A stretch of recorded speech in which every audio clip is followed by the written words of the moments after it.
For the month of March, I gave myself the task of making some foods that you can easily buy at the store, but I like to make them at home. This week, I decided to dive into salad dressing. I do have a salad dressing that I make on the regular. It's a packet that you just add oil, vinegar, and a little bit of water to, and I'll show you that one because that's super simple. And then the second dressing that I made was inspired by the chickpea salad that I made a couple months ago. I have been obsessed with the flavor of mustard and maple syrup together with a little bit of dill, and I decided to make that into a salad dressing. Now, one thing about salad dressing is that it doesn't have to just go on salad. You can also use dressing for roasted vegetables too. Let's go ahead and dive into these two different kinds of dressings. What the heck happened with this one? And then we'll be back to taste test, spicy mustard vinaigrette. This is sweetly savory. Start off by gathering your oil, vinegar, mustard, maple syrup, dill, and some Montreal seasoning to store in a dressing container. Glass mason jars are great, but Tupperware containers work just as well. The ratios I had here for oil and vinegar were 1/2 cup vinegar and 1 cup vegetable oil, except I found that these were extremely off and had to experiment to remedy. Following that, I added 2 tablespoons of maple syrup, 4 tablespoons of spicy mustard, about a teaspoon of Montreal seasoning or to taste, 1 teaspoon dill, lid that up to shake and combine.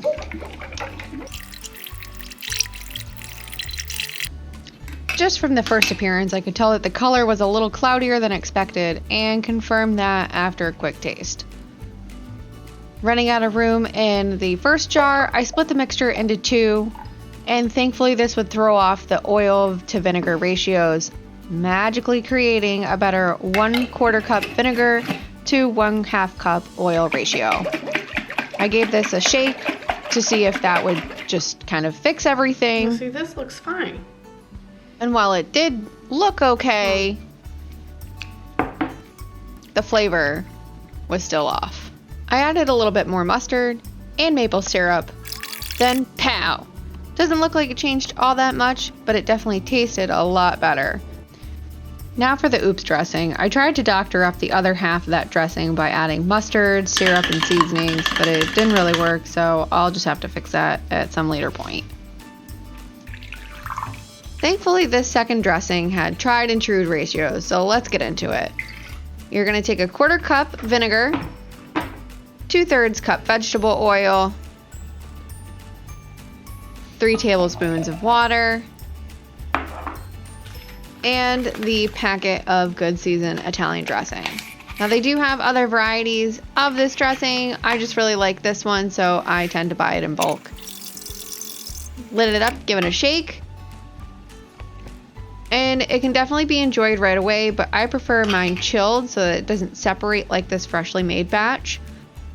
Like any good cooking show, I had some pre-made and chilled for comparison. After giving it a shake, this is how I put it directly onto my salad. I've been poking around the online food forums on Stock Exchange in the kitchen, and most contributors like their vinaigrettes at room temperature. Since I'm an anomaly to this, leave your thoughts in the comments down below, chilled or room temperature homemade vinaigrettes. Now the moment that I've kind of been waiting for, because I was tasting this along the way of making it, as you should taste your food while you're cooking, and it came out pretty good. So all you have to do is just drizzle a little bit on. It doesn't take a whole heck of a lot, but this type of dressing on a roasted vegetable is just gonna change up your dinner. So let's go ahead and give this dressing a taste on some roasted vegetables.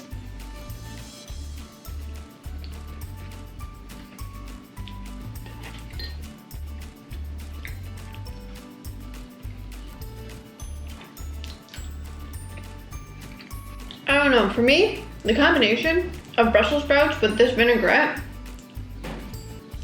this is definitely one you gotta try. It's tangy.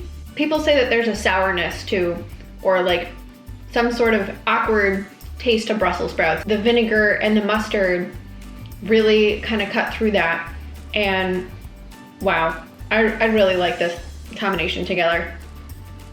Really hope you enjoyed this video, this episode of Sweetly Savory, and make sure to check me out on the socials. I'm gonna put the full recipe in my Tumblr, sweetlysavory.tumblr.com. As always, just remember to have fun in the kitchen. We'll see you again next time.